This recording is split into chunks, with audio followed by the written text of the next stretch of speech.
오늘부터 소설책 자유로운 새해를 낭독해 드리겠습니다. 이 책의 소제목은 100배 소득 분배입니다. 제1부 뿌리 깊은 나무 1장 노사 합의. 무라카미 하루키가 말했습니다. 내가 뭔가 옳지 않은 일을 했기 때문이 아니라 옳은 일을 하지 않았기 때문에 중대한 문제가 발생하는 경우도 많습니다.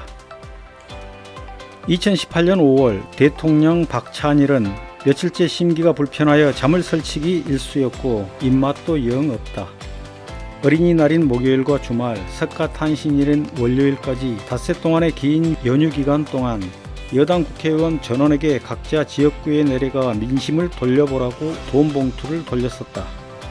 모든 장 차관들, 공기업 사장들 뿐만 아니라 대통령이 임명하는 각종 단체의 수장급들 2만여 명에게도 각자의 고향으로 돌아가 그들의 조직에서 동원할 수 있는 업무 추진비 등 공금을 이용하여 친재벌 정책을 홍보하도록 지시했었다. 지난 열흘 동안 100배 소득분배 추진위원회가 점거하고 있는 광화문 광장과 시청 광장의 군중들의 숫자가 줄어들기는커녕 연휴가 지나자 계속 불어나고 있기 때문이었다. 군중들은 박 씨가 국민들의 요구를 받아들이지 않을 경우 즉각 퇴진하라고 윽박지르고 있다. 정보부의 보고에 의하면 대학생, 공장 노동자, 농민, 회사원, 주부들 뿐만 아니라 하위직 공무원들, 심지어는 일부 경찰들까지도 퇴근 후에 사복으로 갈아입고 시위에 참여하고 있다고 한다. 밤 10시경에는 수업을 마친 고등학생들도 가세하여 한때 시위자 숫자가 5만 명을 넘기도 했다. 휴가 나온 군인들도 섞여 있었다. 서민들은 박씨 정권이 폭력 진압을 시도하면 화염병과 쇠파이프로 맞서겠다며 다량의 시위 도구들을 쌓아놓고 있었다. 박씨는 서민들이 촛불 시위와 같은 비폭력 투쟁을 한다면야 100만 명이 모인다 해도 걱정하지 않는다. 왜냐하면 촛불은 시간만 지나면 저절로 꺼져버리니까. 계속 촛불 축제만 한다면 선거철이 되어도 돈을 풀어 야당 인사들끼리 싸우게끔 사주하거나 부추기면 되고 국정원을 동원하여 여론 조작과 컴퓨터 개표 조작을 하면 되기 때문이다. 그러나 이처럼 서민들이 폭력적인 투쟁을 하게 되면 정권에 얼마나 위협적인지 지난 80년대에 두 눈 똑똑이 뜨고 보았었다. 100만 마리의 온순한 돼지 떼보다 성난 호랑이 10,000마리가 훨씬 무서운 법이다. 평소에 암살을 당할까봐 겁을 먹고 있던 박 씨는 경호원들을 무더기로 동원하여 청와대 뒷산에 올랐다. 가까이에 청와대 전체가 내려다 보였고 조금 멀리 광화문과 시청 광장 인근에 군중들을 가둬놓을 수 있는 컨테이너 차당벽까지 한눈에 들어왔다. 청와대가 저렇게 작은 것이 박 씨는 새삼 실망스러웠다. 사람들도 바퀴벌레들만큼이나 작아 보였다. 고도는 모든 것을 상대적인 비율로 축소시켜 보이게 할 뿐인데 그는 높은 곳에 서서 세상을 깔보았다. 그렇게 높이 올라가 있으니 자기가 눈 아래에 보이는 세상만큼 큰 거인이라도 된 듯한 가증스러운 망상 속에 사로잡혔다. 저 아래에 있는 사람이 보기에도 위에 있는 박 씨가 갓 태어난 쥐새끼보다 작아 보인다는 것을 그는 몰랐다. 자고로 마음속 깊이 열등감에 사로잡혀 있는 사람들은 인위적으로 자신의 위치를 다른 사람들보다 높이 두려고 한다. 높은 단상이나 높은 의자에 앉아야 아래에 있는 상대가 왜소해 보이기 때문이다. 어쩔 수 없이 고도가 같은 평지에 서게 되면 상대에게 허리를 굽히도록 강요한다. 눈높이가 같으면 자신의 보잘것없고 천박한 내면을 금세 들켜버릴까 두려워한다. 미혹한 사람이 겁이 많다는 게 틀린 말이 아니다. 겁을 먹이면 상대에 대한 배려심이 사그라지면서 겁먹은 마음을 감추기 위해 쓸데없이 난폭한 모습을 보이려 한다.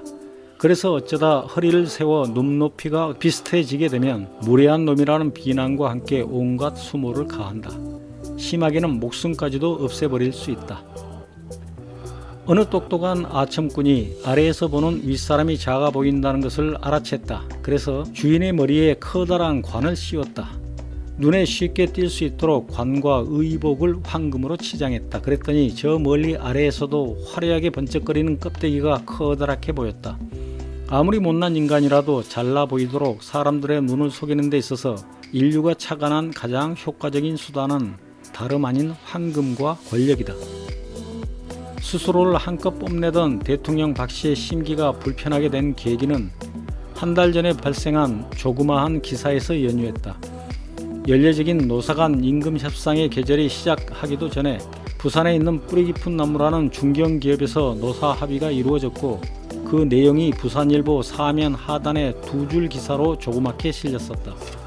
뿌리 깊은 나무 파격적인 노사 합의, 노사 간 100배 상한선 소득 분배, 노조의 경영 참여 보장, 외국인 노동자 전원 한국인 노동자로 대체, 비정규직 노동자 전원 정규직으로 전환, 하청 협력업체와 상생.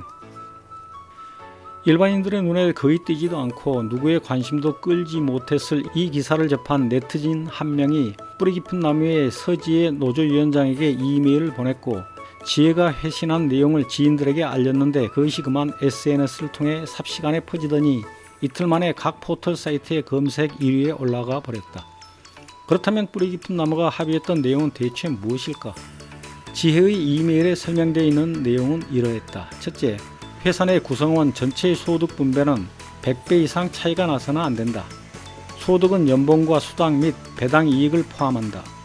예를 들어 말단 직원의 연간 최저 소득이 4,300만 원인 경우 가장 소득이 많은 회장 또는 대표이사가 회사로부터 지급받는 연간 총 소득은 4,300만 원의 100배인 43억 원을 초과해서는 안 된다.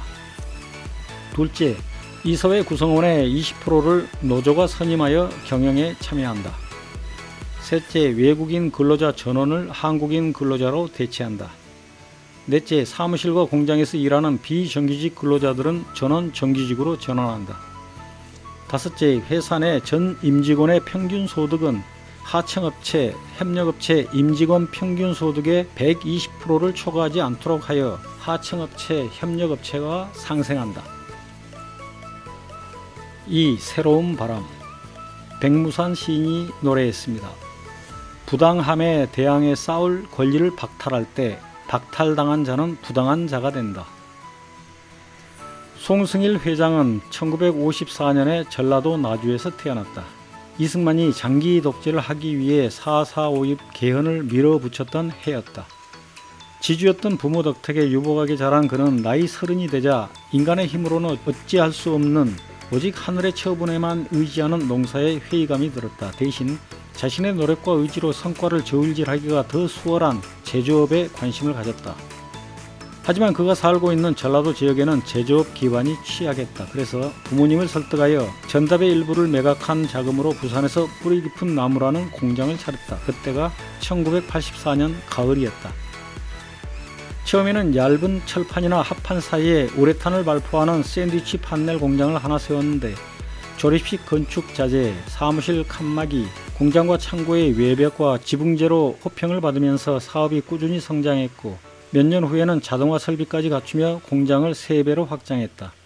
그리고 아연 녹음 철판 위에 자동으로 페인트를 칠해 고온으로 구워냄으로써 색상의 선명도와 철판의 수명을 크게 향상시킨 제품을 생산하는 공장도 세웠다. 그 2018년도에 이르러 뿌리 깊은 나무는 샌드위치 판넬 생산업과 컬러 철판 생산업에서 부산과 경남 지역에서는 손꼽히는 규모가 되어 있었다. 제조업을 시작하던 초기에 송 회장은 고향 후배를 데려다가 공장 일을 가르친 후 노조를 설립하도록 했다. 그래서 그의 회사에서는 후배가 노조위원장으로 있던 25년 동안 노사 분규가 한 번도 일어나지 않았다. 하지만 후배가 너무 장기간 노조위원장직을 맡자 노조원들과 주위 사람들이 곱지 않은 시선을 보내곤 했다. 단체 협상에 임할 때마다 항상 회사 측 제안을 덥석 수용하는 태도도 문제였지만 노동자들의 신규 채용과 노조비의 운영 과정에서 비리를 저지르고 있다는 소문도 떠돌았다. 실제로 노동자들은 어용 노조위원장을 좋아하지 않았다. 그렇다고 해서 송 회장 후배인 그를 교체할 수 있을 정도로 노조원들이 단결해 본 적도 없었다. 2010년 7월 복수노조의 설립을 허용하는 노동법 개정안이 국회를 통과하자 뿌리 깊은 나무에 새로운 바람이 불었다. 본사의 해외 영업부서에서 팀장으로 일하고 있던 서지혜가 주도하여 강하고 깨끗한 노조를 기치로 새로운 노조를 설립했던 것이다. 그러자 노조원들 모두가 새로운 노조로 옮겼고 지혜를 노조위원장으로 선출했다. 얼마 후 송 회장의 고향 후배는 슬그머니 사직했다. 2010년 8월 11일 서지혜 노조위원장에 대해 자세히 알아봐야겠다고 생각한 송 회장이 김석환 전무이사를 불렀다. 태풍 템무가 상륙하여 사무실과 공장에 비바람이 몰아치고 있었다. 김 전무가 회장실로 들어가 보니 송 회장이 걱정하는 눈빛으로 그를 맞았다. 두 사람은 소파에 앉아 커피를 마시면서 잠시 태풍 이야기를 했다. 태풍이나 게릴라성 폭우가 쏟아질 때마다 뿌리 깊은 나무의 제품으로 시공한 공장과 창고들은 견고하게 버텼지만 타 회사 제품으로 시공한 건물들에서는 피해가 발생하곤 했다. 그래서 태풍은 그들에게 오히려 자사 제품을 홍보하는 효과를 가져왔다. 잠시 화기애애한 대화를 나누다 송 회장이 정색을 하며 화제를 돌렸다. 김 전무님, 서지희 위원장에 대해 혹시 내가 모르는 것을 알고 있나요? 상당한 영어 실력으로 해외 영어팀 실적이 좋고 공장 설비의 국산화에도 공로가 큰 여직원이라는 것은 알고 있지만 그녀의 개인적인 성격까지는 내가 눈여겨본 적이 없었던 것 같아요. 김 전무는 깍지 낀 두 손을 탁자에 올리며 송 회장의 안색을 살폈다. 새로운 노조를 경계하는 눈치가 역력했다. 서지혜 씨는 일을 할 때는 열성적이지만 대체로 차분한 성격입니다. 말을 많이 하는 편이 아니고 생각이나 행동이 우려할 정도로 과격하지도 않습니다. 하지만 적절한 순간에 전곡을 찌르는 말로 대화의 분위기를 휘어잡는 능력이 있습니다. 자기가 옳다고 믿으면 관철시키려는 고집도 상당하고요. 한 가지 특이한 것은 노조위원장으로 선출되고서도 팀장으로서의 기존 업무를 계속하고 있다는 것입니다.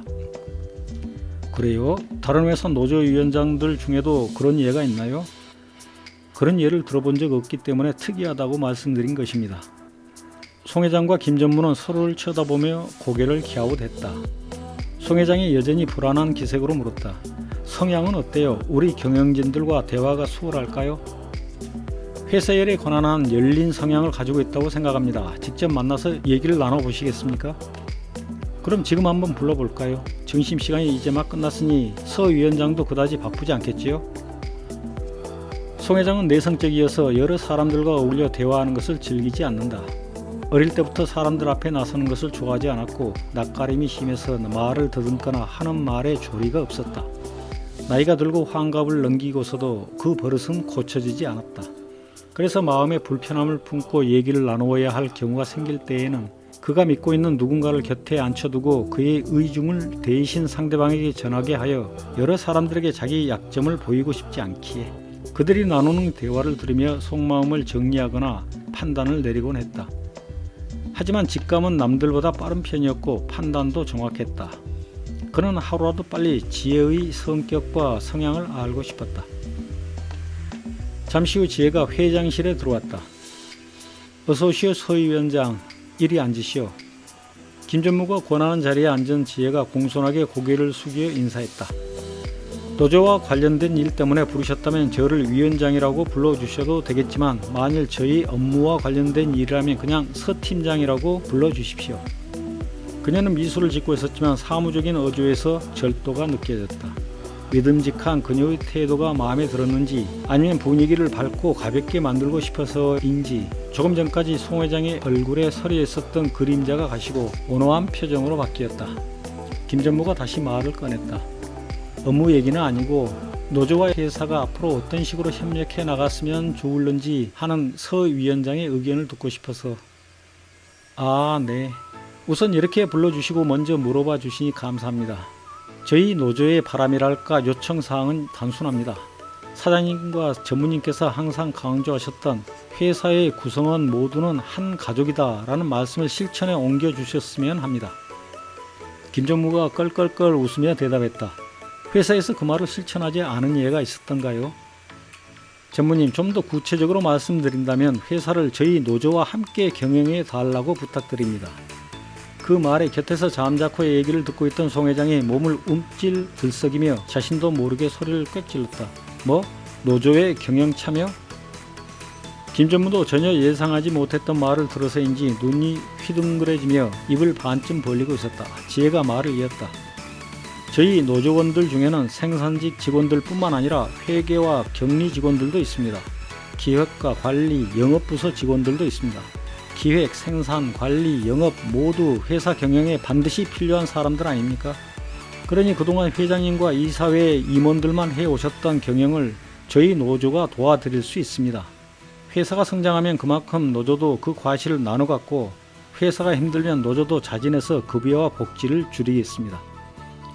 김 전무가 달갑지 않은 표정으로 지혜를 노려보았다. 서 위원장, 그것은 터무니없이 무리한 요구예요. 지금 우리나라 어느 회사에서도 노조의 경영 참여를 허용하지 않아요. 경영만큼은 오너와 자본가의 영역이라는 것을 명심해야 합니다. 지혜는 잔잔한 미소를 지었지만 김전무의 눈을 똑바로 인시하며 말했다. 전무님, 한 가지 여쭙겠습니다. 경영자들에게 직원들과 노조는 적입니까? 아니면 가족의 일원입니까? 당연히 가족이지요. 그럼 직원들과 노조는 경영자들을 적으로 생각할까요? 아니면 가족의 일원으로 생각할까요? 가족으로 생각하리라고 믿소. 지혜가 고개를 주걱거리며 미소를 지었다. 맞습니다, 전무님. 저희 직원들과 노조는 경영진과 회사를 가족이라고 생각하고 있습니다. 경영진도 누차 저희를 가족이라고 강조했고 그 말을 믿고 있습니다. 어느 옛 성현은 친구에게는 이익이 되고 적에게는 해를 주는 것이 정의라고 말하더군요. 저희 노조와 직원들은 정의를 실천할 것입니다. 친구이기도 하고 가족이기도 한 경영진과 회사에 이익이 되기 위해 노력할 것입니다. 그래서 임직원 모두가 한 가족이라는 말씀을 실천해 달라고 처음에 부탁드렸던 것이고요. 기획, 생산, 관리, 영업 모두 경영의 중요한 축이라고 이미 말씀드렸고 그들 부서에서 저희 노조원들이 일하고 있습니다. 저희가 친구로서 가족의 일원으로서 경영에 참여하지 못할 이유가 어디에 있지요? 김전무는 두 눈을 부릅뜬 채 입을 다물어 버렸다. 그의 곁에서 송 회장은 쓰라린 표정으로 눈을 지그시 감고 있었다. 그래서 그날의 첫 미팅은 서로에 대한 실망감만 안고 헤어졌다. 며칠 후 8월 17일 오전 10시에 이사회가 열릴 예정이었다. 그날 오전 9시에 지혜가 반쯤 열려있는 회장실의 문을 노크했다. 회장님, 잠시 드릴 말씀이 있어서 왔습니다. 그래요? 여기 앉으시오. 송 회장이 회장실 안에 있는 회의용 테이블로 지혜를 안내했다. 그녀는 두툼한 서류뭉치를 회의용 테이블 위 한편에 내려놓은 후 서너 장짜리 자료를 펼쳤다. 그리고 그 위에 CD 한 장을 올려놓았다. 그녀의 얼굴과 눈빛은 진지해 보였다. 회장님, 여기에 저희 노조원들이 지난 보름 동안 정리하고 요약한 자료가 있습니다. 그게 뭔가요? 그가 몸을 숙이고 앞에 놓인 서류를 보았다. 지난해, 그러니까 2009년도 저희 회사의 회계 자료들입니다. 분식 회계 자료들이지요. 엥? 뭐라고? 송 회장이 소스라치게 놀라며 자리에서 벌떡 일어났다. 그가 소리치듯 말했다. 서 위원장, 당신 지금 무슨 짓을 하려는 건가? 설마 나를... 질에 겁을 집어먹고 새파랗게 질린 그가 차마 말을 잇지 못하고 더듬거리자 지혜가 자리에서 일어나 공손하게 말했다. 회장님, 이 자료를 회장님께 보여드리는 것은 어떤 나쁜 의도가 있어서가 아닙니다. 며칠 전에 정의에 대해 말씀드린 것 기억하십니까?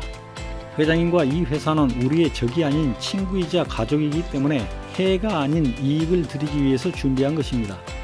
회장님과 이 회사의 장래를 위해서 부탁을 드립니다. 수출입할 때 언더밸류하여 세관에 신고하면 당장의 조그마한 비용 절감을 할 수 있을지언정 그것은 세관을 속이는 일종의 밀수 행위입니다. 거래처들과 허위 영수증을 주고받는 행위와 분식 회계도 불법 행위입니다. 그렇게 해서 해마다 수억 원 아니 수십억 원을 탈세한다 하더라도 경영진에서는 절세라고 말하겠지만요. 그 돈은 모두 회장님과 경영진들만 나눠 갔습니다.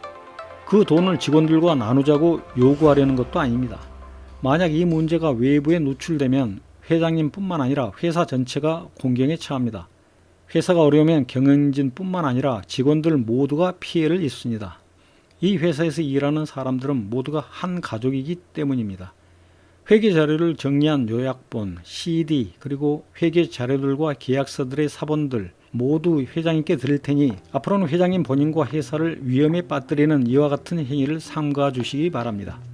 저희 노조원들도 이제까지의 관행이었다고 할 수 있는 공범 행위를 이달부터 중지하겠습니다. 저는 이들 자료의 복사본이나 CD를 따로 만들지 않았습니다. 회장님을 믿을 것이니 회장님께서도 저를 믿어주시기 바랍니다. 소심한 송 회장은 놀라고 두렵고 화난 가슴을 쉬이 진정할 수 없었다. 그녀의 발언은 그가 회사를 꾸려오던 25년 동안 한 번도 느껴보지 못한 당혹감을 안겨주었다. 그녀는 가위 눌린 참담한 표정으로 미동도 않고 서 있는 송 회장에게 다시 공손하게 고개를 숙여 인사를 한 후 회장실을 나갔다. 그날 뿌리 깊은 나무의 이사회는 발칵 뒤집혔다. 전직 교사였던 지혜는 종교적 활동을 한 전력이 있지만 그녀가 재직하던 학교에서 해고당한 것은 아니었다. 종교조의 일부 간부들과 노조에 대한 견해 차이로 마찰을 빚자 1990년 정규직을 탈퇴하면서 학교마저 그만두어 버렸다. 그 후 뿌리 깊은 나무에 입사했다. 그녀는 뛰어난 영어 실력으로 회사의 무역 업무를 훌륭하게 처리했다. 특히 공장의 자동화 설비를 독일에서 구입할 즈음에 계약서의 내용을 꼼꼼히 살펴서 회사의 불리한 조항들을 드러내고 회사에 유리한 새로운 조항들을 집어넣는 협상을 이끌었다. 독일 제조사에서 요구했던 2%의 로열티도 0.5%로 낮추면서 로열티 지불 계약 기간을 1년으로 줄이는 데 큰 역할을 했다. 뿐만 아니라 그 1년여 기간 동안 회사 내에 있는 기술 연구팀을 지원하면서 수입에만 의존하던 핵심 기술을 자체 개발하는 데 성공함으로써 그 이듬해부터는 로열티를 지불하지 않아도 되었다. 회사에서는 그녀의 능력을 높이 사서 진급과 함께 특별 보너스를 듬뿍 챙겨주었다. 그래서 지혜가 자기들 편이라고 믿고 있었던 송 회장과 경영진들은 그녀가 새로운 노조를 설립하여 위원장에 선출되자 깜짝 놀랐다. 지혜는 노조 간부라는 직책과 직무를 봉사직이라고 믿고 있었다. 그것은 그녀가 예전에 정규조 활동을 할 때 일부 간부들과 각을 세웠던 사항이었다. 새로운 노조를 설립한 후 지혜와 2명의 노조 간부들은 노조 회비에서 급여를 책정하지 않았다. 노조 간부들도 각 부서에서 각자가 하던 일을 그대로 했다. 그들은 점심시간이나 휴식시간, 출근 전후 또는 주말과 공휴일을 이용해서 노조 간부로서의 봉사 업무를 수행했다. 노조 회비는 전적으로 노조원들의 복지와 노조 활동에만 지출했다.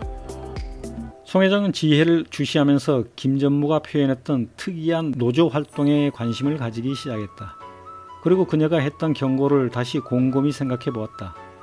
처음에는 협박으로 느끼면서 뭔가 대가를 요구할 줄로 믿고 기다렸는데 그 후 지혜는 그런 의도를 전혀 내비치지 않았다. 2번 다시 그 문제를 언급하지도 않았다. 하지만 직원들은 그녀가 말했던 대로 이중계약서나 이중장부의 작성을 거부했고 세관과 국세청 신고 서류를 정확하게 정리하여 경영진에게 보고했다. 그녀의 말과 행동은 빈틈이 없어 보였다. 지혜의 충고를 받고 2달 후인 10월 21일 송 회장은 지혜 부부를 저녁 식사에 초대했다. 장소는 부산 세계 불꽃 축제가 열리는 광안리 해수욕장의 A호텔 스카이뷰 식당으로 10월 초에 미리 예약했었다. 지혜는 교통체증을 우려하여 남편 경구와 함께 지하철을 탔다. 지하철 안은 사람들로 미어 터졌다. 금년산역에서 해수욕장 인근에 위치한 호텔까지도 인파에 휩쓸려 이동했다. 아직 초저녁인데도 벌써부터 커다란 굉음들이 들렸고 형형색색의 불똥들이 하늘에서 쏟아져 내려왔다. 2 사람은 여수가 고향이다. 매년 5월 5일부터 8일까지 진남제가 열리는데 축제 전야제 때에는 항상 불꽃놀이가 벌어졌다. 그들은 어려서부터 해마다 보았던 불꽃보다 더 다양하고 더 크고 더 화려하고 한꺼번에 더 많이 장렬하는 불꽃들을 바라보면서 고향을 떠올렸다. 바다와 모래사장과 광안대교가 내려다보이는 전망 좋은 자리에 앉은 송 회장 부부와 지혜 부부는 불꽃이 하늘에서 폭발하며 퍼뜨리는 빛들의 향연에 감탄사를 연발했다. 주위에 앉아있는 손님들과 종업원들 모두가 넋이 빠진 듯 했다. 하늘의 불꽃들과 광안대교의 불빛이 어우러져 눈과 정신이 어릿어릿해질 정도로 흥분했다. 하지만 딱 한 사람, 지혜만은 떨리운 표정으로 딴 생각을 품고 있었다. 미친 짓들. 저 따위 몇 초 뒤에 연기와 재로 사라지는 불꽃의 화려함을 보여주기 위해 수십억 원을 태워 없앤단 말인가. 이 하룻밤의 불놀이 비용은 수십 명 근로자들의 1년 소득 아니던가. 식사하느라 불꽃축제 구경하느라 어수선한 가운데 2 가족은 서로의 애들과 취미 등에 대해 얘기를 나눴다. 식사가 거의 끝나갈 무렵 송 회장이 지혜를 쳐다보며 말했다. 서 위원장님, 노조의 경영 참여와 현재와 같은 격리 업무는 시기상조 아닌가 하는 생각을 하고 있어요. 사회적 분위기도 조성되지 않았는데 우리만 깨끗하게 하면 우리만 손해가 아닌가 하는, 나뿐만 아니라 경영진 모두가 그런 의견입니다. 부동반 저녁 식사 자리에서 무거운 주제의 대화를 꺼낸다는 것이 특히 지혜의 남편에게 신뢰가 되리라는 것을 송 회장은 알고 있었다. 그렇지만 그 문제가 계속 머릿속에 맴돌고 있었기 때문에 어떻게 해서든 지혜의 양보를 받아내고 싶은 마음이 더 간절했다. 그의 속마음을 잘 알고 있다는 듯이 지혜가 고개를 천천히 끄덕이며 대답했다. 회장님께서 그 문제로 고민하고 계시는 줄은 잘 알고 있습니다. 하지만 그것은 회장님과 회사의 임직원들 전체 그리고 회사의 장래까지도 고려하여 했던 제안이니 회장님께서 좀 더 긍정적으로 고려해 주셨으면 합니다. 그리고 이 자리에는 사모님도 계시니 그 문제 말고 다른 말씀을 드리고 싶습니다. 뭐 또 다른 문제가 있나요? 송 회장이 내심 놀라며 걱정하는 내색을 숨기지 못하자 테이블 주위에 긴장감이 흘렀다. 문제는 아니고요. 회장님, 최근 필리핀에서 주택 건설 붐이 일어나고 있다고 들었습니다. 그래서 우리 제품을 그쪽에 수출했으면 해서요. 아, 그래요? 난 또 하하하. 그렇다면 서둘러 직원을 필리핀에 보내 시장 조사를 해봅시다. 한국의 경제와 세계 경제가 2008년 하반기 이후 계속 위축되고 있는데다가 국내의 건축자재 시장도 경쟁이 심해서 송 회장과 경영진들은 어디에선가 새로운 활로를 모색해야겠다고 고심하던 때였다. 그것이 해외라면 더욱 좋았다. 그래서 지혜의 말을 듣고 송 회장의 낯은 금세 반갑고 기쁜 빛으로 바뀌었다. 지혜도 미소를 지었다. 굳이 직원을 보낼 것까지는 없을 것 같습니다. 지혜는 송 회장의 주의를 끌고 나자 고개를 돌려 옆에 앉아있는 경구와 눈을 마주쳤다. 두 사람은 눈빛을 교환하며 빙긋 웃었다. 이이가 그러는데 마닐라에 절친한 대학 동창이 있대요. 정석봉 사장이라고. 그곳에서 무역업과 트럭 운수업을 하고 있다고 하니까 그분에게 도움을 받을 수 있을 것 같아요. 그래도 비용이 좀 들더라도 우리 직원이 출장 가는 것이 낫지 않을까 싶은데 친구분을 못 믿어서가 아니라 제 생각에는 초기 시장 조사는 정 사장님에게 부탁하고 그 다음에 회장님께서 직접 현지를 둘러보심이 더 낫다고 생각합니다. 성 회장이 아무래도 석연찮은 눈치를 보이자 이번에는 경구가 입을 열었다. 그 친구는 필리핀에 들어가 사업을 하고 있는지도 벌써 10년 이상 되었습니다. 현지인 여성과 결혼하여 살고 있으니 현지 사정을 잘 알고 있을 것입니다. 아, 현지화 하신 분이군요. 그제야 송 회장의 얼굴에 기대하는 눈빛이 어렸다. 좋습니다. 서 팀장이 그 일을 맡아서 추진해 주시오. 경구가 송 회장과 그의 부인에게 석봉에 대한 짤막한 대학 시절 이야기를 들려주었다. 그들이 이 얘기를 나누고 있는 동안 한국의 가을밤은 고요하게 깊어갔다. 하지만 광안리는 펑펑 쏟아놓는 격렬한 굉음과 화려한 불꽃에 휩싸여 밤늦도록 잠들기를 사양했다. 제2부 자유로운 새 1장 고추와 가위. 죽은 시인의 사회에 이런 구절이 나옵니다. 내가 바라는 것은 여러분이 스스로 생각하고 주체적으로 판단하고 그에 따라 자신있게 행동하고 말하는 것이 얼마나 아름답고 소중한 것인지를 깨닫게 되는 것이다. 자기 자신의 말과 행동, 스스로 내린 판단과 결정을 진정 사랑하는 사람이 되길 바란다. 누가 어떻게 짓거리든 말과 생각에는 이 세계를 바꿀 만한 힘이 들어있기 때문이다. 부산의 영도 남동쪽 끝에 하나의 섬이 그보다 훨씬 작은 오륙도를 마주보며 둥둥 떠있다. 큰 섬에 붙어있는 작은 섬이라는 뜻으로 아치섬이라 불리기도 하고 아침의 섬이라는 뜻으로 조도라 불리기도 한다. 1945년 해방과 더불어 상선의 간부들을 국비로 양성하기 위해 설립된 해양대학교가 1974년에 영도에서 이 섬으로 이전하여 터를 잡았고 얼마 후에는 영도와 아치섬을 연결하는 방파제가 생겼다. 그래야 해양대학교가 자리잡은 이 섬은 부산 앞바다에 떠있는 거대한 상선 또는 거대한 여객선처럼 보였다. 경구의 해양대학교 동창생 중에 엉뚱한 녀석이 하나 있다. 경구도 주위 사람들로부터 엉뚱하다는 평을 자주 듣는 편인데 이 녀석은 경구가 보기에도 경구보다 더 엉뚱했다. 그의 이름은 정석봉이다. 경구가 그와 가까이 지내면서 보고 들은 것을 전부 이야기하면 아마도 송 회장과 그의 부인은 깜짝 놀라며 웃을 것이다. 그만큼 석봉이는 괴짜였다. 하지만 평소에 자신이 노출되는 것을 꺼렸던 그가 엉뚱하고 괴짜라는 것을 아는 사람은 두세 명밖에 되지 않을 것이다. 말은 적게 하는 편이 좋다고 배웠다. 명심보감에 그렇게 나와 있다. 그래서 경구는 항상 말을 아낀다. 그에 대한 얘기도 주위 사람들에게 아주 조금만 하고 다닌다. 석봉은 가난해서 돈 적게 들여 공부할 수 있고 졸업 후에 돈 벌기 수월하다는 말에 이끌려 해양대학에 입학했다. 1980년대 당시까지도 해대의 항해학과와 기관학과 학생들 약 1600여 명은 모두가 의무적으로 ROTC였었고 기숙사에서 군대의 병영과도 같은 생활을 했다. 학교의 허락 없이는 섬을 벗어날 수 없었다. 그는 어려서부터 사나이 대장부라면 문무를 겸비해야 한다고 믿고 있었고 무사도 정신이나 화랑도 정신 같은 단어들을 가슴속에 품고 다녔다. 그래서 헤드의 이중생활, 즉 대학생활과 병영생활이 그의 평소 이상과 맞을 것이라고 생각했다. 그런데 헤드에 들어와 보니 현실은 그가 기대했던 것과 판이했다. 이 학교에서는 과거로부터 이어져온 틀에 박힌 독특한 인습이 학생들의 생활을 지배하고 있었던 것이다.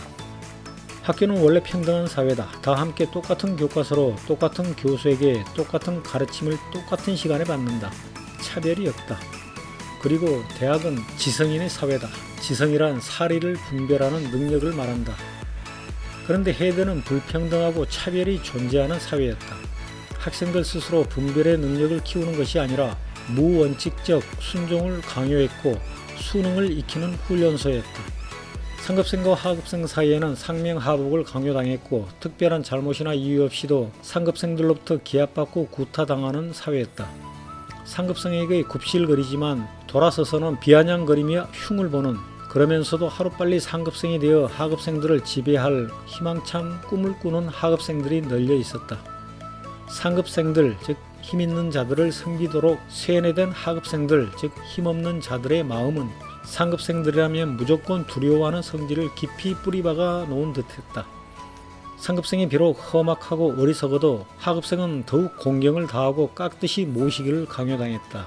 처음 신입생 때에는 온순할 뿐 아니라 특수한 환경에 어두우니만큼 공포심을 갖지만 1년 지나 다르고 2년 지나 달라졌다. 3년이 지나고 이제 더 이상 달라질 데도 없는 4학년이 되어 조도의 귀신이 되고 나면 오만방자함이 이루 말할 수 없게 되었다. 그러면서도 학생들은 대학생이라는 자부심을 가지고 있었다. 자유와 민주를 이야기했다. 지성과 인권에 대해서 토론했다. 하지만 그것은 사회에 대한 문제의식이 뚜렷했던 또래의 다른 대학 학생들의 주된 관심사였기 때문에 대학생의 대열에서 소외되고 싶지 않아서 자기네들도 그러는 척한 것이다. 다시 말하자면 당시 해대생에게는 그러한 단어가 한낱 관념의 유희일 뿐이었고 가슴 깊이 깨달음이 있었다거나 심각하게 고민하지는 않았다는 얘기다. 먼 훗날 나이가 들어 대학생활 추억을 더듬을 적에 그들의 입에서는 구타와 훈련에 대한 이야기가 대부분인 것을 봐도 그렇다. 인간이 어떤 사회에 순종하게 되면 편안함과 만족감을 느끼게 되는데 자기 처지에 만족하는 사람은 육체와 정신이 모두 예속되어 있다는 사실조차도 깨닫지 못한다. 설사 누군가 일깨워 주려고 해도 그들의 알량한 자존심은 그들이 예속되어 있는 노예 근성을 가졌음을 기필코 부정한다. 그들보다 약자를 노예처럼 지배하면서 그들보다 강한 자에게 노예처럼 지배당하고 있음을 부정하고 싶어하는 이중적인 마음을 기른 것이다. 헤드라는 특수한 사회는 수십 년간 그물처럼 쳐놓은 거대한 통제력과 그들만의 특이한 또는 전통적인 가치관 속에 학생들을 올가매고 있었다. 석봉은 이런 생활을 겪으면서 그전에 믿고 있었던 가치관과 생활 철학을 되돌아보게 되었고 그 나름대로의 새로운 가치관과 철학이 생기게 되었다. 그는 개성이 억압받는 사회, 일사불란한 지위계통의 사회, 원칙 없이 순응하는 사회를 혐오하게 되었다. 어떤 형태로든 강압이나 강요를 혐오하게 되었다. 석봉은 자유주의자이자 평등주의자가 되었다. 의사표현에 대한 구속을 싫어하고 누군가의 의견을 그에게 강요하면 수치심을 느낄 뿐만 아니라 자신도 모르게 반발심이 일곤 했다. 그래서 체제에 순응하지 않는 석봉을 눈빛이 예리하고 트집 잡기를 즐거움으로 삼는 극소수 상급생들이 알아챘다. 3년 동안의 괴롭힘, 학대, 구타, 그리고 반발. 그러나 앞서도 밝혔듯이 말은 적게 하는 편이 좋다. 그래서 자세한 얘기는 안 하는 것이 좋다. 한편 석봉에게는 특이한 그만의 놀이가 하나 있었다. 캠퍼스 남쪽 바닷가에 자갈마당이 있는데 그는 틈만 나면 그곳으로 가서 돌 팔매질을 하곤 했다. 그런데 그것은 남들처럼 단순하게 바다를 향해 아무 돌이나 마구 던지는 것이 아니라 호두 크기의 작은 돌을 얹어두고 역시 비슷한 크기의 돌을 골라 던져 맞히는 놀이였다. 1년이 지나고 2년, 3년이 지나자 그의 돌 맞추기 기술은 10m 거리에서 80%의 명중률이 나왔고 5m 거리에서는 백발백중이었다. 4학년 초에 학생회장 선거가 있었다. 석봉이 출마했다. 그가 당선되지도 않을 것이지만 만약 당선이라도 되면 무엇을 할 것인지 경구가 물어보았다. 그는 당선되지 않을 것이기에 부담없이 출마하는 것이라고 말하며 껄껄 웃었다. 성의 없는 대답이었다. 그러니 당선되면 무엇을 할 것인지도 그의 머릿속에 들어있지 않은 듯했다. 경쟁 후보자들은 팀을 짜서 조직적으로 운동했고 회식도 했다. 석봉은 혈혈단신이었다. 회식할 돈도 없었거니와 회식할 팀도 없었다. 유세 연설만 했다. 경쟁 후보자들은 실질적이고 현실적인 학내 문제를 거론했고 대안을 제시했다. 하지만 석봉은 아치섬과 남포동을 연결하는 다리를 놓겠다고 공약했다. 학생들의 원활한 학내외 활동을 지원할 헬기를 학생회비로 구입하겠다고 공약했다. 석봉과 전두환, 김일성의 3자 회담을 성사시켜 졸업하기 전까지 통일 문제를 해결하겠다고 공약했다. 그가 평소에 비웃어 오던 대상들을 선거 유세장에서 마음껏 조롱하고 다녔다. 속에 가시가 돋친 말을 부드럽게 돌려 말하며 비아냥거리기도 했다. 대학생도 아니면서 대학생인 척, 사관생도도 아니면서 사관생도인 척하는 해양대학 내 얼간이들을 한껏 조롱했다. 대한민국의 리더감이 되지 못하는 군바리들이 정치를 농락하는 상황과 학업생들에게 기분 내키는 대로 폭력을 행사하고 고통을 주는 것이 특권인 양 행동하는 상급생 학우들을 조롱했다. 그러한 학생들을 제대로 교육하지 못하면서 지성인인 척하는 교수들을 조롱했다. 어차피 당선될 것도 아니니 아무 부담 없이 하고 싶은 말 다 해버리려고 작정한 게 분명했다. 그런데 석봉이 당선되어 버렸다. 그는 잠시 당황했다. 왜냐하면 그의 유세를 들은 학우들 사이에서 멋진 괴짜로 알려졌다는 것을 그 자신만 모르고 있었기 때문이었다. 이어령 교수는 일정한 격식이나 특정한 경향 그리고 일반적인 질서와 그 규칙을 깨뜨릴 때 멋이 생긴다고 했다. 형식의 가면에 은폐되지 않고 규칙의 사슬에 얽매이지 않는 삶, 그 안에 감추어진 사물의 진미와 자유로운 맛을 추구하는 것이 멋의 참뜻이라고 했다. 그런 면에서 석봉은 멋이 있었다. 왜냐하면 석봉은 지난 3년 동안의 대학생활뿐만 아니라 학생회장 선거 기간 동안에도 획일적인 것을 탈피하여 변화를 시도했고 규율과 구속이 지배하는 해양대학의 생활 속에서 자유를 찾고자 노력했기 때문이었다. 그렇다 하더라도 당선은 그가 원했던 것이 아니었다. 그는 처지가 너무 갑자기 변한 데에서 오는 불안감에 마음이 스산했지만 부랴부랴 참모진을 구성했다. 경구에게도 도와달라고 부탁했다. 하지만 마지막 학년을 조용히 즐기다 졸업하고 싶었던 경구는 그가 제안했던 학생회 간부 자리를 거절했다. 석봉이 총학생회를 이끄는 1년 동안 전국의 다른 대학들에서는 시국투쟁으로 시끄러웠다. 그러나 해양대학은 비교적 차분했고 조용했다. 학교는 ROTC 신분인 승산학과 의무적으로 기숙사에서 단체 생활을 해야 하는 항해학과와 기관학과 학생들과 ROTC 신분이 아닌 일반학과 학생들로 구분되어 있었는데 전교생 약 2,500여 명 중에서 3분의 2 정도인 1,600여 명이 승산학과 학생이었다. 승산학과 학생들은 군사 문화에 젖어 있었고 스스로를 해양대학의 기득권 세력이라고 믿었다. 그래서 그들은 학과 설립 역사도 짧고 학생 수도 적은 일반학과 학생들을 노골적으로 차별하며 무시했다. 해양대학의 기숙사 단체 생활은 리더십, 극히 소수의 해군 장교와 대다수의 상선 사관으로서의 리더십을 훈련하는 것이라고 인식되어 있었다. 상선은 군함이 아니어서 다양한 사고방식을 가진 일반인들의 직장이다. 국적과 문화가 다른 외국 선원들과 함께 상선에서 근무하는 일이 비일비재했다. 자신의 의견과 다른 선원을 맞닥뜨렸을 때 그를 설득시키는 대화 기법과 논리, 상식, 교양의 훈련을 해야 했다. 스스로가 내린 명령에 누구보다 먼저 복종하는 상관이 되어야 한다. 하지만 해양대학에서는 윽박지르기나 기합주기 또는 폭행으로 상급자의 명령, 상급자 자신은 예외가 되는 명령이다. 그 명령에 무조건 복종시키는 훈련을 했다. 학교에는 명문화된 규율이 있었다. 상급생들은 보란듯이 그 규율을 무시하거나 위반했고 그런 행위가 특권인 양 의시됐지만 학업생들의 규율 위반에는 지옥에서 내려온 사자처럼 냉혹하게 심판했다. 마치 상선의 선장이나 사관들이 자신들은 불법을 저지르면서 학업선원들에게만 준법을 강요해도 되는 것처럼. 좋은 일은 상급생이 솔선수범했고 굳은 일은 하급생이 솔선수범해야 했다. 그랬어야 도대체 무슨 리더십을 발휘할 수 있겠는가? 어떻게 상급생의 권위가 서겠는가 하는 것이 석봉의 생각이었다.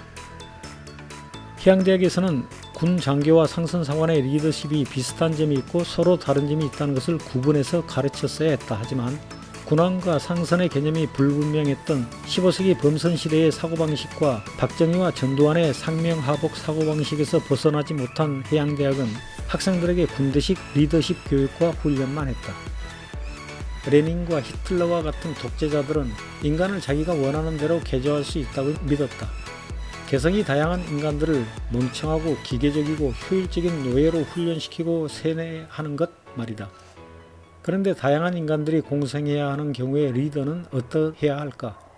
서로 다른 본능과 성격의 인간들을 획일적으로 훈련시키고 세뇌시킬 수 있을까? 리더의 역할은 각각의 인간들이 고유의 개성과 인간성과 자유를 만끽하며 서로 공존할 수 있는 방법을 찾도록 환경을 조성해주고 싸움이나 분쟁이 있을 때 공평하게 조정해주는 것이 아닐까? 군대식 리더 또는 독재자는 다양한 사회 집단의 리더가 될 수 없다. 왜냐하면 그는 획일화된 조직만 리드할 수 있기 때문이다. 그가 어떤 집단을 리드할 수 없다는 것을 깨닫는 순간 오기가 발동하거나 미련한 머리에 무모한 생각만 떠올라 다양한 사회 집단을 강제로 획일화 또는 단순화하거나 세뇌하려 할 것이다. 군대식 리더 독재자는 창의성과 독창성을 싫어한다. 자기와 생각이나 이상이 다른 세상을 꿈꾸면 불순분자로 낙인 찍고 속가내려 한다. 그래서 그들은 제복을 좋아한다. 모든 구성원들을 한 가지의 색, 즉 유니폼으로 통일하려 한다. 오리 새끼들 틈에 백조 새끼가 끼어 있으면 그 백조는 미운 오리 새끼여서 천대한다. 해양대학 동문들 중에 대표적인 백조는 전환시대의 논리를 쓰신 리영희 선생이다. 불쑥 튀어나온 돌은 쪼아버린다. 입고 있는 제복이 다르다는 이유 하나만으로 무고하고 선량한 인간을 죽여버리는 것이 군대다. 대부분의 상명하복 문화가 지배하는 군대식, 즉 독재 사회에서는 모두가 상급자 앞에서 비겁하고 하급자 앞에서 야만스럽다. 평시에는 비겁하고 전시나 위급 상황에서는 야만스러운 인간들이 널려있는 사회다. 전쟁과 약탈이 일상이었던 원시 세계에서는 극히 소수의 엘리트들만이 정책 결정에 참여하고 나머지 대다수는 사고력과 판단력의 수준이 낮았기 때문에 획일화 리더십이 통했다. 그래서 6.25 전쟁 후 폐허가 되어 거의 원시 상태가 된 대한민국에서 1970년대까지의 20년 동안은 새마을 운동과 같은 군대식 획일화 리더십이 통했고 안되면 되게 하라는 무원칙, 불법과 탈법, 비인격적이고 저급하며 원시적인 억지가 통했다. 법과 절차대로 안되면 쿠데타를 일으켜서라도 되게 하라. 합의가 안되면 폭력을 동원해서라도 되게 하라. 명령의 부당성에 대해 의심하거나 저항하는 사람들은 고문을 하든 죽이든 대다수는 명령에 따르게 하라. 안되면 되게 하라는 리더십, 도저히 어쩔 수 없는 일을 어떻게든 해서 목적을 달성하기 위해서는 수단을 가리지 않는다는 것이다. 목적을 위해 필요하다면 법과 정의를 파괴하고 도덕과 인간성을 말살한다. 성공하면 대박이지만 실패하면 전멸하는 리더십.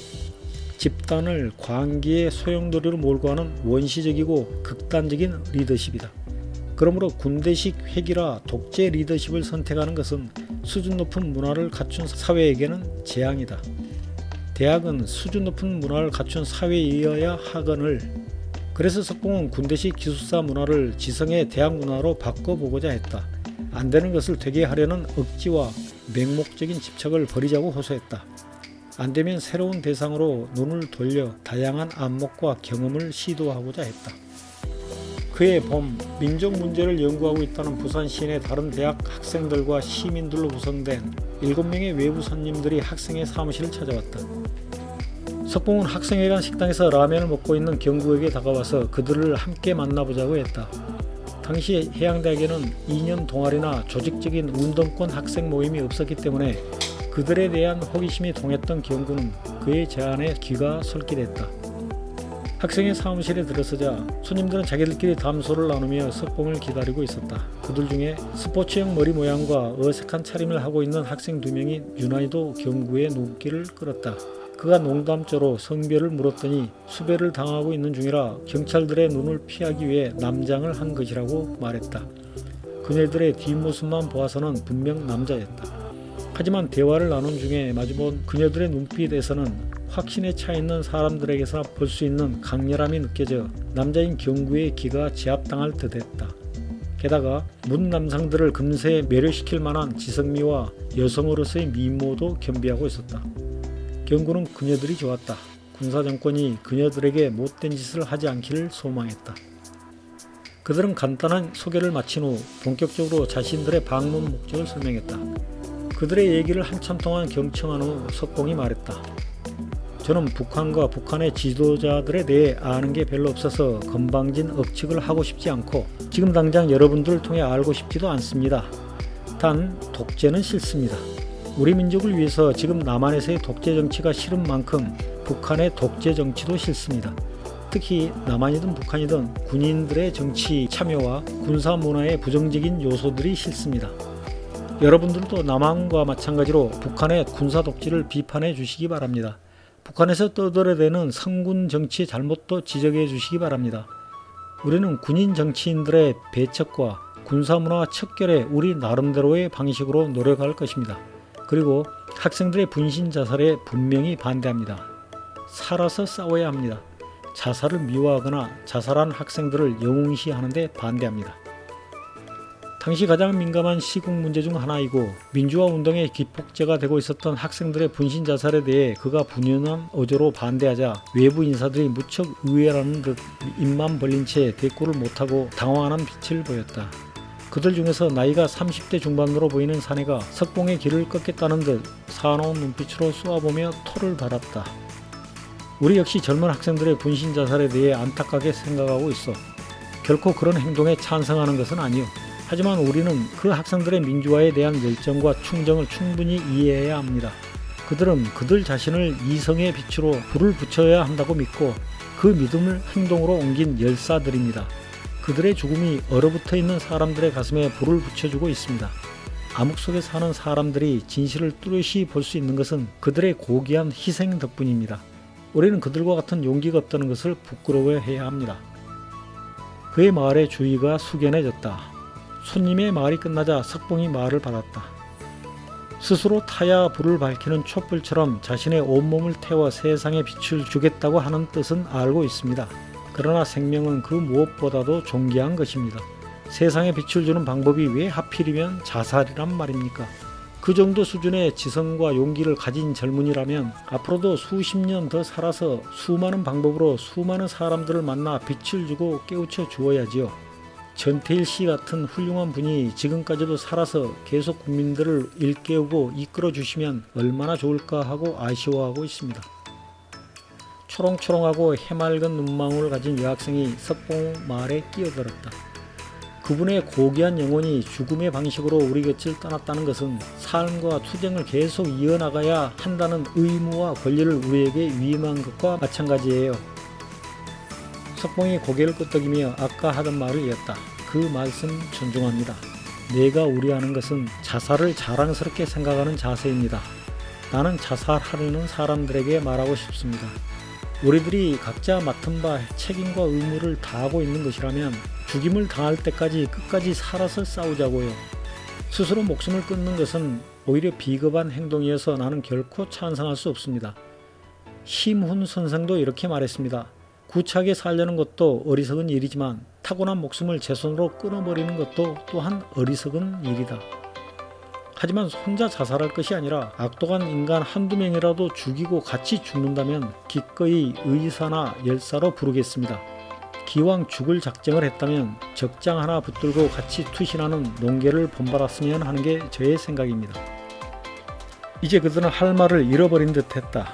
그것은 그들이 그의 말에 수긍해서가 아니라 그들이 그를 찾아오면서 뭔가 기대한 것이 있었을 것인데 그 기대에 크게 못 미치는 뭔가를 발견한 것에서 오는 실망감 때문이었을 것이다. 석봉의 발언은 제3자가 듣기에도 지나치게 과격했고 도를 넘었다고 생각되었다. 주위 사람들의 그의 말을 듣고 어떤 생각을 품게 되리라는 것을 짐작하는지 모르는지 그는 계속 말을 이었다. 그리고 마지막으로 우리가 여러분과 연대하는 것은 ROTC 신분의 학생들이 대다수인 우리 해양대학의 현실과 맞지 않습니다. 우리는 내부적으로 갈등에 휩싸여 있습니다. 대학생이기도 하고 해군 장교 후보생이기도 한 이중적인 위치인데 주체적인 인격체인 대학생으로서의 위상이 너무 미약합니다. 지금 여러분들이 타파하고자 외치는 권위주의와 독재의식이 오히려 우리 학교 내부에 팽배해 있습니다. 소수의 4학년이 다수의 후배 학생들을 지배하고 구속하는 나쁜 문화가 있습니다. 그래서 우리 내부적으로 먼저 민주화를 이뤄내야만 하겠습니다. 대다수의 우리 학교 학생들이 학내 민주화를 실천하지 못하고 있는 상황에서 내가 외부의 민주화 투쟁의 해양대학을 대변하거나 대표한다는 것은 이치에 맞지 않는 어불성설입니다. 그래서 우리 해대총학은 당분간 학내 민주화에 집중할 것입니다. 석봉은 할 말을 다 했다는 듯이 그들의 얼굴을 찬찬히 둘러보았다. 그의 말에는 운동권 인사들에 대한 경의를 담아 부드럽게 말했지만 말로는 표현하기 힘든 어떤 권위가 담겨 있었다. 외부 운동권 인사들은 그의 얘기를 듣는 동안 볼이 딱딱하게 굳어 일그러져 갔다. 뭔가 조급한 기운이 그들 사이에 번졌다. 여대생 한 명은 석봉을 보며 경멸에 찬 하얀 미소를 지었다. 석봉의 의견을 듣고 난 뒤에 잠시 자기들끼리 뭐라 상의하더니 다시금 그를 설득하려 했다. 자기들과 연대하는데 동의를 얻어내고자 계속 그들의 목적과 명분과 희생의 가치를 설명했다. 그에게 닥칠지 모르는 위험이나 불이익에 대해 야권과 그들의 조직에서 어떤 대가를 줄 수 있는지에 대해서도 설명했다. 그래도 끝내 소신을 굽히지 않는 석봉에게 그들은 마침내 짜증을 냈다. 노골적으로 비겁한 사내라며 비아냥거렸다. 경구가 보기에 그들은 석봉의 철학과 가치관을 이해하지 못하고 있었다. 석봉이 마지막으로 한마디를 더했다. 한 사람의 10걸음이 10사람의 한 걸음보다 더 가치 있을 때가 있습니다. 영웅들의 이야기죠.